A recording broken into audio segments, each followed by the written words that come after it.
Hi guys, how's it going? Welcome to Forestry rant number 48. I'm just kidding, it's actually not as bad as it has been. Any of you have been keeping up with the recent updates and update blogs. Forestry Part 2 has just been released this previous week. First of all, I just wanted to mention 348 Cast Wars tickets, look at that. I'm getting close to 400, which is part of the goal. I think I'm going to keep going for a while, get the full gold trim outfit, decorative gold. Yeah, it's going to take me a while to get to that, but I'm just going to keep being consistent with AFK and Castle Wars whenever the time is appropriate. So anyways, as I was saying, there's been another Forestry update blog, as was anticipated, Forestry Part 2. I think it's also been highly anticipated as a bad update, but it actually surpassed the amount of awfulness that it could possibly be. It's probably the worst thing that's ever been proposed to come into RuneScape, in my opinion. It totally breaks every skill, at least this proposal, as I'm mentioning. But there's good news, is it's not coming to the game. At least the thing that people were most worried about, leaf and T effects. These, if you aren't familiar, I'm probably reiterating some points that people have made quite often at this point. If you've been paying attention, I should say, to Twitter and other media platforms, YouTube, that sort of thing. I think Hebox posted a video that really concisely explained why this was such a bad update, and I think everyone else kind of agrees for the most part, other than the random Redditors that have no intention of actually enjoying the game in its current state. I think that's, again, another point that's been made a lot, is that the people that are asking for these sorts of updates are people that actually don't enjoy playing the game in its current state, and I think if those people don't enjoy playing, they shouldn't play. So anyways, back to what I was saying. They've actually decided to change a lot of these things, which is absolutely for the best. Leaf and TFX are no longer coming out. They heard all of our upset cries on this subject, so that's good. As for other things, campfires are still coming out, I guess. Not sure who's asking for this, not sure how it has anything to do with woodcutting, so that's unfortunate. They'd need to scrap this, absolutely. I think it mentioned something like not as much XP as you would normally lighting a log in the blog post, but nonetheless it makes fire making very AFK. Not that it wasn't already with Winter Todd, but at least for free-to-play players. If this is free-to-play, again, we've made efforts to try and communicate with Jagex and see if they have any response to whether or not these things are free-to-play or not, but we have had no luck with that, so it is unclear at this current point in time. Also, 2H axes, I believe there's been word that it probably won't be free to play. I can't remember why, but I still think, I have an opinion on these things because it's still the same game. It sucks. Like, why would you want to lose energy while woodcutting? That has nothing to do with how the skill has been trained in the past. It makes sense, like, as a physical nerf, I guess, but it just doesn't make sense for this game. It's supposed to be a very simple game. This is absolutely not that thing. The forestry is becoming something that's entirely outside of the way the spirit of the game operates. This is not old school RuneScape whatsoever. I'm trying not to do too much ranting, honestly. This is just, it frustrates me so much. And another point worth noting, sorry, just got a sapling, so I had to run out and then run back real quick to the bank. This is another point, actually, I wanted to bring up that I'm kind of tired of hearing people say, is that forestry update didn't change the way you woodcut. You can still go woodcut the same way you would before. Obviously, you can still do that. There's a million other things that you can still do the same way it was before, but the thing is that it's the best way to train the skill, at least for free-to-play. I'm not sure what's going on in pay-to-play, but you could say the same thing about something like microtransactions. Yeah, you can still play RuneScape 3 without microtransactions, but you're putting yourself at a massive disadvantage if you don't participate in this way that's absolutely breaking the game. And I think probably most people can agree on that. It's not a lot of people that are saying these things to me, but it's just these people don't understand this fact. So something that is actually still coming out is a couple more events. I'm not entirely sure on all of them. I think there's a beehive one, and then there's a ent haircut one, which I don't even want to get into the design behind that. That's just absolutely terrible. But first of all, the ent one is going to be free to play, which sucks. One good thing about events though that they've stated is that, so what they're doing with the beehive one, which is something about building a beehive, which by the way has nothing to do with woodcutting as usual. But I think they've come to realize that these things don't have anything to do with woodcutting, and I've heard word that they're considering changing the sapling to farming XP, which is good. However, the downside to this is that we're still getting this Ent haircut event, and I've heard that it's going to be, I don't know where these people are getting this information, but that it's going to be similar to the sapling event in terms of XP rate. So essentially we're not really losing any XP here. It's going to be a very similar average rate, effective rate for doing this method I'm currently doing. Good news for sapling, but not really that great of news, honestly. But at least Jagex is seeing some of their misunderstandings with how you actually train the woodcut skill. I'm just speculating here, but it just feels like the Jagex team has gotten just so large that they don't communicate with each other anymore, and it feels like people are delegated tasks and they are told to just make an update, and if whatever they come up with, it's like, yep, send it to the poll. No one talks about these things. It seems like no one talks about these things to each other, because like as soon as it hits the community, everybody's like, oh, this is obviously a very terrible update for the game. It doesn't make any sense. Like, who came up with this?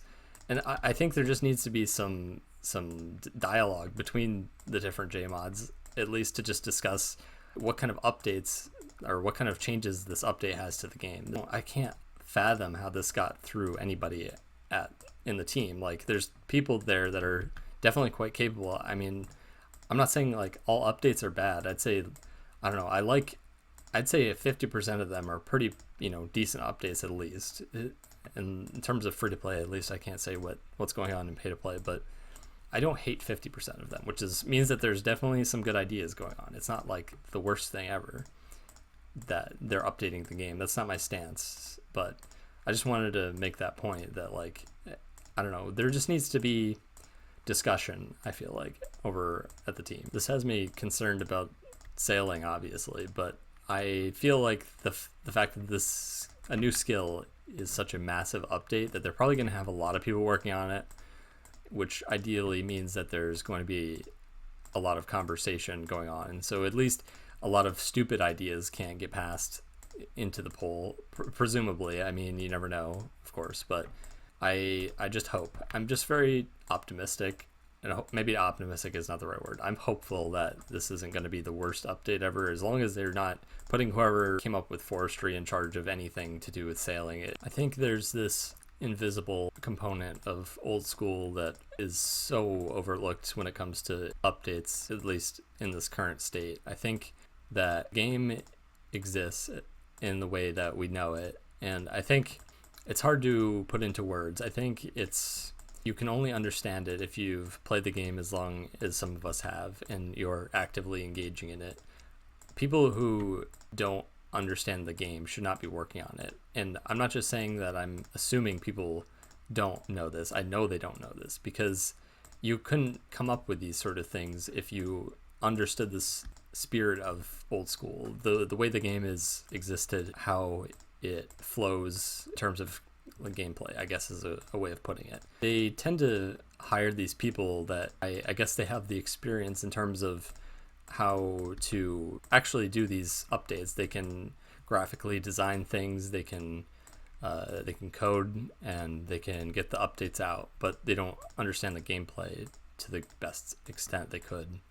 From what I've heard, I don't know too much about these things, but I was listening to a Sebe cast, and they're talking about how, I didn't even know this, they had some guy from Texas that's never played old school RuneScape, and he was like 50 years old, just come on in, and he's the new manager of the game at some point. I don't know what it's like, or if that person is still there, but like, man, if that's really what's going on, like, just have some guy flown in from some other country because he has the experience of running a developer team. That's it. Like, you need to understand the game in order to be delegating these sort of things to people that, yes, this will make the company profit, but is it really going to profit for that long, or are you just destroying the way the game is actually experienced for people?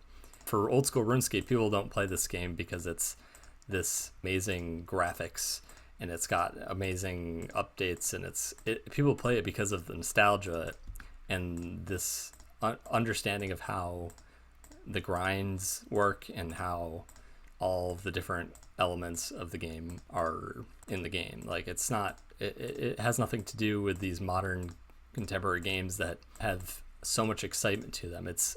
The game is this old school RPG, and that's how people know it. You have to maintain that, otherwise people are going to lose interest. As you can see with RuneScape 3, people only play that game whenever there's a new massive update, like a new skill coming out, which is what's happening right now. There's going to be a lot of traffic that might make them some money, but it's not going to keep being that way. People are going to get so sick of the way the game is updated the way it is eventually. Like, there's going to be so few people playing it. And I think updates like Forestry just chip away at what is left of this spirit of old school. I think it's going to get to the point where it's just unrecognizable at some point. Like, yes, it might have the same graphics, but you'll see people chopping trees, and then all of a sudden some weird ents start running around for some reason, and you get really confused. I think I would be if I had never played old school at this point. I constantly see people come on to Drainer Willows World 1, and they see this pop up, and they're like, WTF is this? That would be my exact response too. This doesn't look old school at all. Like, what is this? So moving on to what I've been doing this week. As usual, been burying and scattering bones and ashes. Gained about 2 mil prior XP probably, which is pretty nice. And also been doing some woodcutting, obviously. Haven't gained too much of that. Not really sure what my ratio has been like, but it's been kind of flushed out that he seems to get about 6 events an hour. I don't know if I mentioned this in the last video or not, but yeah, it's around there. Meaning that probably about nearly half of 200 mil woodcutting is spent doing forestry. However, that's only in my case. It has something to do with the fact that I have a lot of gathering XP that I haven't actually done any of the math myself, but has something to do with the fact that I have so much gathering XP that this method is worth doing over another method that is essentially just camping willows, doing forestry events, and having an alt run ashes to you while you 3-tick woodcut. I can link a video of this in the description. I think Freck posted a video of this method. So in addition to this, I've been camping flesh crawlers for a few days just because I had to spend some time and pump out a draft for my thesis book, which I've been slowly working on over the summer. So that's in a good point right now. Unfortunately, it's actually due in a week, so whatever feedback I get from my advisors, I'll have to crank out the rest, and hopefully they don't give me too much stuff to do. Otherwise, I'm screwed.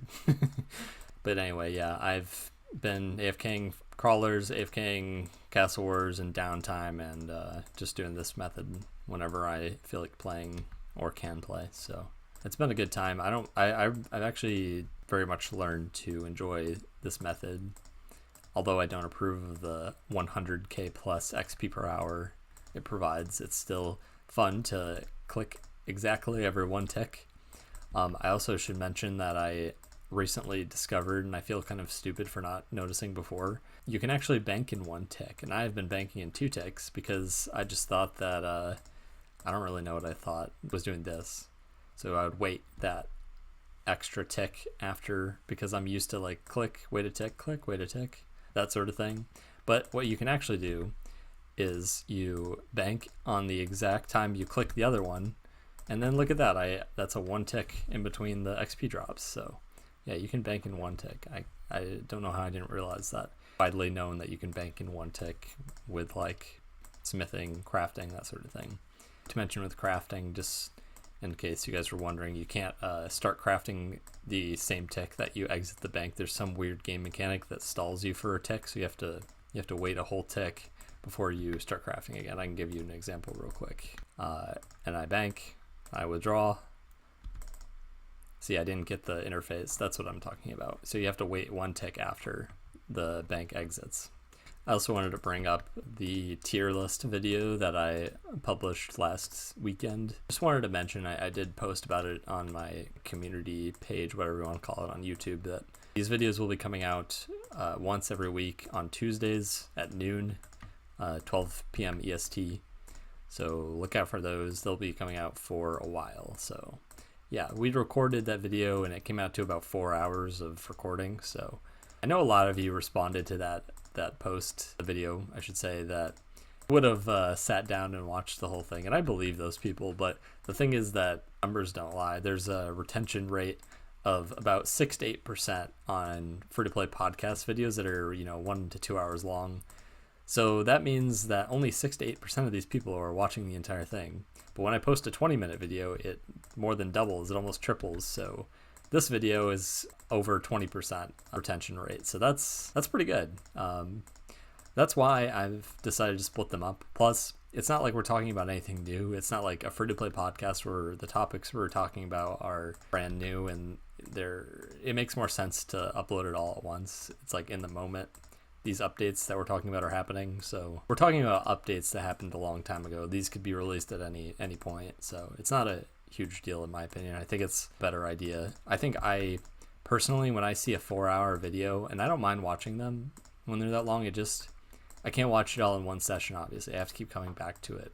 Often, I just entirely forget that I was even watching that video if I wasn't like super engaged in it. But if I just see it in my sub box, like a 20-minute video, I'm just going to click on it and watch it. So while I'm skilling, I don't know, this is my own thought process to it. If you disagree with me, I'm sorry that I didn't publish a 4-hour video on my channel. So yeah, if you haven't watched already, I'd highly recommend go check it out. Essentially what it is we're talking about every free-to-play update that's ever come out according to Free-to-Play Wiki's changelog, which it does have things missing and we're aware of that, but we just covered the majority of it for sure. We definitely want to do another one of those at some point. We've had some ideas brainstorming, so we'll probably come back and do another one.